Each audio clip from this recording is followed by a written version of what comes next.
সেদিন আমরা ঘুরতে গিয়েছিলাম মৌখালি ব্রিজে। ওখানে গিয়ে দাঁড়িয়েছি, একজন এসে ছুটে এসে নাম টাম জিজ্ঞেস করেছে, করার পরে বেধড়ক মারছে। নামের লাস্টে আমাদের মোল্লা যখন বলেছি, বন্দুক দেখিয়ে আমাদের ওখান থেকে তুলে নিল। মারধর করার পরে আমাদেরকে বলছে যে 50,000 টাকা দে। সুধীর দর্শক বন্ধু, আপনারা দেখছেন একে নিউজ বাংলা। আর এই মুহূর্তে উপস্থিত রয়েছি ক্যানিং পূর্ব বিধানসভার নাড়াবুনিয়া। এই গ্রামের তিনটি যুবক তারা গিয়েছিল মৌখালীর ভাইরাল ব্রিজে ঘুরতে।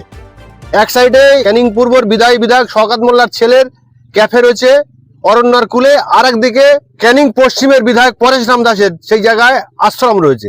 আর ঠিক সেই আশ্রমের পাশে যখন এই ছেলেগুলো পৌঁছায়, তিনজন ছেলে অজ্ঞাত পরিচয় বেশ কয়েকজন যুবক আসে, তাদেরকে গাড়ি থামায় এবং তাদের গাড়ির চাবি তুলে নেয়, তাদের নাম জিজ্ঞাসা করে। নাম জিজ্ঞাসা করার পরে তারপরে তাদের উপরে অত্যাচার চালায়, তারা মারধর করে।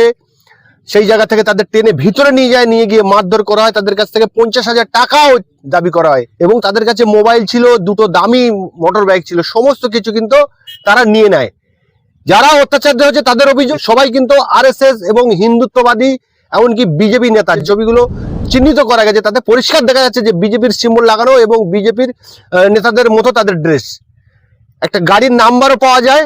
এই সমস্ত তথ্য নিয়ে ক্যানিং থানায় অভিযোগ জানালে সামান্য জিডি করে ছেড়ে দেয়। আজ 5 থেকে 6 দিন হয়ে গেছে, এখনো পর্যন্ত কিন্তু কাউকে গ্রেপ্তার করা হয়েছে বলে শুনিনি। আর একবার তাদের সঙ্গে কথা বলবো। সেই সঙ্গে সঙ্গে ইন্ডিয়ান সেকুলার ফ্রন্টের দক্ষিণ চব্বিশ পরগনা জেলা সভাপতি আব্দুল মালিক মোল্লা, তিনি এই দেখার পরে কি প্রতিক্রিয়া দিলেন শোনাবো আপনাদের। এবং কেন মারধর করেছে? আমরা ওখানে ঘুরতে গিয়েছিলাম, ঘুরতে গিয়ে বৃদ্ধাশ্রমের পিছনে ওখানটায় আমরা দাঁড়িয়েছি। সঙ্গে সঙ্গে এসে চাবি তুলে নিয়েছে বাইকের। ওদের বাড়ি কোথায়, কি নাম কি। এবার নামের লাস্টে আমাদের মোল্লা যখন বলেছি, তখন হাত দিয়ে মেরেছে, চড় মেরেছে। চড় মারার পরে তারপরে বলছে যে বাইকে ওঠ। আমরা উঠিনি, হাতে বাইরে ধরছি, তাও ছাড়ছে না। বন্দুক দেখিয়ে আমাদের ওখান থেকে তুলে নিল। কজন ছিল ওরা? তখন ছিল 5-6 জন ছিল। তারপরে ওখানে নিয়ে যাওয়ার পরে ওইরকম 9-10 জন চলে এসেছে, একসঙ্গে হয়ে গেছে। আমাদের তুলে নিয়ে ওখান থেকে ক্লাবে নিয়ে যাব বলে আর পুরো ফাঁকা জায়গায় নিয়ে গেছে, একদম অনেক ভেতরের দিকে মাটির রাস্তা আছে, সেখানে নিয়ে গেছে। নিয়ে গিয়ে প্রথম বসিয়ে বন্দুক ধরিয়ে বলছে যে তোরা আমাদেরকে মারতে এসেছিলিস, মারতে এসে ফেঁসে গেছিস, এরকম বলে বয়ান নিচ্ছে, ভিডিও করছে। আমরা বলছি না বলে খুব মারছে, বাধ্য হয়ে মারির ভয়ে আমরা বাধ্য হয়ে বলেছি। ওরকম ভিডিও ফটো সব করে নিয়েছে। নিয়ে ওখান থেকে তুলে আবার হাতে কি দিয়েছে? বন্দুক ধরিয়ে দিয়েছে, দিয়ে ফটো করে বন্দুক ছিল? একটা বন্দুক দেখেছিলাম, ছিল ছোট না বড়? ছোট বন্দুক। হ্যাঁ। তারপরে ওখান থেকে সরিয়ে আবার অন্য সাইড আরও ভিতরের দিকে নিয়ে গেছে। নিয়ে গিয়ে বলছে যে 50,000 টাকা ফোন কর, মানে টাকা মারতে বল, নাহলে তোদের এখানে মেরে দেবো। খুব মারছে, তবুও ফোন করছি না বাড়িতে। প্রথম যখন, তখন এত মারছে, লাস্টে ফোন করেছি যে ফোনটা দাও আমাদের। ফোন করে বলছি, বলে ফোন করেছি। বাড়ি থেকে বলছে যে কেন, কিসের জন্য টাকা, কি হয়েছে। ওরা পাশ থেকে বলে দিচ্ছে, বল যে আমরা এসে ফেঁসে গেছি, 50,000 টাকা মারতে হবে। আমরা বলছি না বলে আরও ওর উপরে মারছে, মানে বাঁশ নিয়ে, রড দিয়ে মেরেই যাচ্ছে। লাস্টে কোথায় আছি জিজ্ঞাসা করছে, আমরা বলছি, বলতে মানা করছে। বললেই তো ওখানে মানে বন্দুক ধরে আছে, মানে গুলি করবে। আমরা বলতেও দেয় না, যা বলতে বলছে সেটাই বলছি।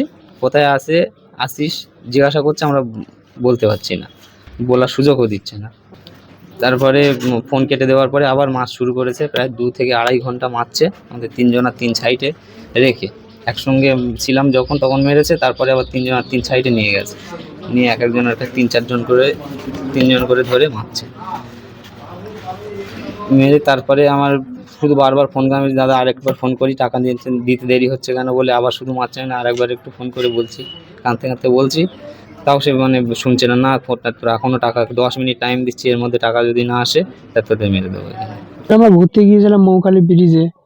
ওখানে গিয়ে দাঁড়িয়েছি, একজন এসে ছুটে এসে নাম টাম জিজ্ঞেস করেছে, করার পরে বেধড়ক মারছে। তোরা রোহিঙ্গা, তোরা বাংলাদেশি, তোরা জিহাদির বাচ্চা, মুসলমান, তোর গরু খাওয়া বন্ধ করেছি, তোদের একটা করে আর বাঁচাবো না, তোদের সবাইকে মেরে দেবো। ওখান থেকে অন্য জায়গায় নিয়ে গিয়েছে, গিয়ে বন্দুক দিয়েছে হাতে, দিয়ে বলে এ বল সওগাত পাঠিয়েছে, বল পরেশ পাঠিয়েছে বলে আরো মারছে। ওই বন্দুক দিয়ে ভিডিও করে নিয়ে আরো মারছে। থানাতে গিয়েছিলাম। থানা এখন 72 ঘন্টা পার হয়ে গেল, এখন কোনো স্টেপ নিল না। তারপরে একটা ছেলেকে ওকে আছে বলছে তুই হিন্দু কি মুসলিম একে চেক কর, প্যান খোল, বলে ও প্যান খুলে চেক করে। তারপর তারপরে ও পায়ে হাতে পায়ে ধরে আবার ছেড়ে দেয়, দিয়ে আবার আবার মারে। কজন ছিল? আমরা ছিল 9-10 জন ছিল। মোটামুটি কাউকে চিহ্নিত করতে, তাদের দেখলে চিনতে পারবে? চিনতে পারবো, দেখলে চিনতে পারবো। সব বাংলায় কথা বলছিল, সব গেরুয়া কালার, গামছা ঘাড়ে ছিল, আর সব জয় শ্রীরাম জয় শ্রীরাম করছিল ওরা। তাই? প্রথম তো বাঁশ দিয়ে মেরেছে, তারপরে রড দিয়ে মেরে রড দুমড়ে ভেঙে গিয়েছে। এত মার মেরেছে, আমাদের উপরে বিশাল অত্যাচার করেছে ওরা, যে তোদের বাঁচাবো না কারোর। মুসলিম বলে বেশি মেরেছে। ওই RSS এর ছেলেরা সময় দেখে তো মনে হলো। বৃদ্ধাশ্রমের পিছনে আমরা ওইখানে গিয়ে দাঁড়িয়েছি। দাঁড়ালে ওইখানে একজন আমাদেরকে এসে জিজ্ঞাসা করে, তোমাদের নাম কি? আমার একজন পাশের জন বললো, আমার নাম রাজিবুল মোল্লা। শোনা মাত্রই আমাদের দুটো বাইক দিয়ে চাবি দুটো তুলে নেয়। নিলে আমাদেরকে বলে, মুসলিম জেহেদি মুখে দাঁড়িয়ে রেখেছিস বলে আমাদেরকে ভীষণ ওখানে মারধর করে। চচ্চাবর্গা কিলটিল মারলো। মেরে আমাদেরকে বলছে যে ক্লাবে যাওয়ার নাম করে আমাদেরকে এখান দিয়ে তুলে নিয়ে যায়। নিয়ে গিয়ে একজন ফাঁকা স্থানে নিয়ে যায় ওনারা। নিয়ে গিয়ে সেইখানে ওনারা আমাদের হাতে একটা বন্দুক দিয়ে দেয়। দিয়ে বলছে যে বন্দুকটা নিয়ে বল, তোদেরকে শওকত মোল্লা পরেশরাম দাস পাঠিয়েছে আমাদেরকে মারতে। আর আমরা নিয়ে বলছি না বলে আমাদেরকে ভীষণ ওইখানে রড দিয়ে বাঁশ দিয়ে মারা হয়। মারলে মারির ভয় থেকে আমরা বলেছি হাতে নিয়ে। ওইটা বলার পরে আমরা ওখানে ভীষণ চিল্লাচ্ছি বলে ওখান দিয়ে আমাদেরকে আরও ভেতরে নিয়ে যায়। নিয়ে গিয়ে ওইখানে গিয়ে ভীষণ মারধর করার পরে আমাদেরকে বলছে যে 50,000 টাকা দে। আমরা বলছি যে 50,000 টাকা আমরা এখন কোথায় পাবো, আমাদের কাছে অত টাকা নেই। আমাদেরকে বলছে অত টাকার বাইক নিয়ে চালাচ্ছে, তাদের কাছে পয়সা নেই বলে আমাদেরকে ভীষণ ফের বেদম মারধর করে। আমরা ইতিপূর্বে এই ধরনের ঘটনা শুনতাম আর অবাক হতাম, যে উত্তরপ্রদেশ হচ্ছে, গুজরাটে হচ্ছে, ট্রেনে যেতে আসতে হচ্ছে। এই ঘটনাগুলো আমরা শুনতাম আর অবাক হতাম। তো আমরা এখন চোখের সামনে উপলব্ধি করছি, দেখছি। আমাদের এখানে সদ্য বিজেপি সরকার এসছে এবং বিজেপির সমর্থক এবং যারা বিজেপি করে, যারা বিজেপির নেতৃত্ব, তারা অতি উৎসাহী। এবং এই ঘটনাটা ইতিপূর্বে আমি বলবো তো একদিনের ঘটনা নয়। ইতিপূর্বে বাসন্তীর কিছু লোকজনকে একইভাবে ক্যানিংয়ে থেকে যাওয়ার পথে তাদেরকে এই ধরনের একটা ঘটনা দাড়ি টুপি দেখে তাদের উপরে করা হয়েছিল এবং তাতে ধরাও পড়ে। এবং তার মধ্যে একজন পুলিশের লোকও সম্ভবত যুক্ত ছিল। সেটাকে আমাদের তৎকালীন যারা শাসক দলের এখানকার নেতামন্ত্রী ছিল তারা একটা কম্প্রোমাইজ করেছিল। তো এখন আবার এই ঘটনা ঘটলো। এটা যেভাবে চলছে, পুলিশ প্রশাসন যেভাবে এটাকে হ্যান্ডেল করছে, তাতে তো আমার মনে হচ্ছে যে পুলিশের প্রচ্ছন্ন মদত আছে। পুলিশ প্রশাসনের জন্য যদি মদত না থাকে, তাহলে ইতিপূর্বে যে ঘটনাগুলো ঘটেছে তার যদি পুঙ্খানুপুঙ্খ যদি তদন্ত হতো এবং আসামিদেরকে যদি ঠিকভাবে ট্রেস করা যেত, তাদের বিরুদ্ধে ব্যবস্থা নেওয়া যেত, তাহলে আজকে এই ধরনের ঘটনা ঘটাতে পারত না। তাহলে আমাদের সাউথ 24 পরগনায় বারুইপুরে ঘটেছে একই রকম ঘটনা, তাহলে অনেকগুলো ঘটনা কিন্তু তালদিতে ঘটেছে। তাহলে এই ঘটনা থেকে প্রশাসন কিন্তু শিক্ষা নিচ্ছে না। তাহলে প্রশাসন কি চাইছে? এর থেকে অনেক বড় ঘটনা কিছু ঘটলে তারপরে তারা নড়ে চড়ে বসবে? কি চাইছে তারা জানে। কিন্তু আমাদের যা মনে হচ্ছে, একটা বৃহত্তর ঘটনা ঘটানোর পরিকল্পনা কন্টিনিউয়াসলি চলছে। আমরা ইতিপূর্বে দেখেছি বারুইপুরে একটা মন্দিরের মধ্যে ভাঙচুর করা হয়েছে, আগুন লাগানো হয়েছে। আমরা আমাদের কুলপি বিধানসভার মধ্যে দেখেছি একটা ঠাকুরের মাথা ভেঙে দিয়ে দাঙ্গা লাগানোর চেষ্টা হয়েছে, দুবার হয়েছে। সেখানে তদন্ত করে ধরা পড়েছে RSS এর লোকজন, বিশ্ব হিন্দু পরিষদের লোকজন, বিজেপির সমর্থক নেতৃত্ব। তাহলে সেই জায়গায় দাঁড়িয়ে প্রশাসন যদি মনে করে যে এইভাবে চলতে থাকবে, তাহলে কিন্তু সাধারণ মানুষকে বুঝে নিতে হবে। আমি আর কি বলবো, আইনকে হাতে তুলে নেওয়ার পক্ষে আমরা নই। আমি সবার কাছে আবেদন করব, আপনারা সচেতনভাবে চলাফেরা করুন।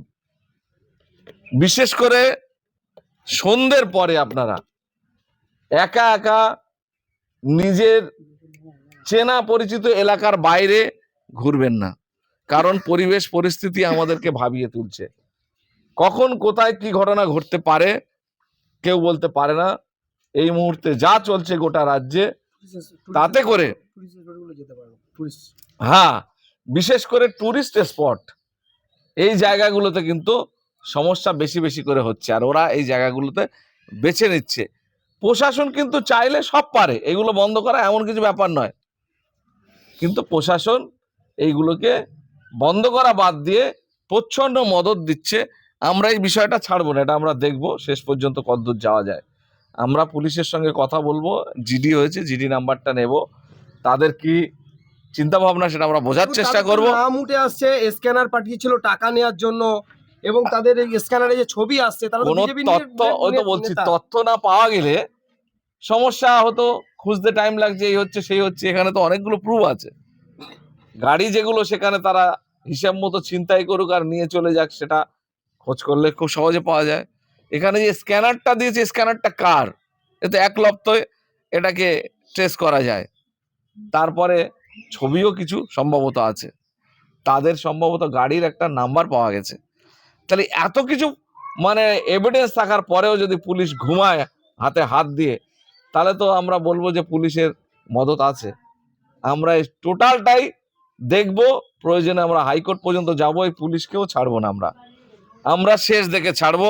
এই ধরনের সন্ত্রাস, গুন্ডামি, সাম্প্রদায়িক উস্কানি আমরা কোনো মতে মেনে নেব না।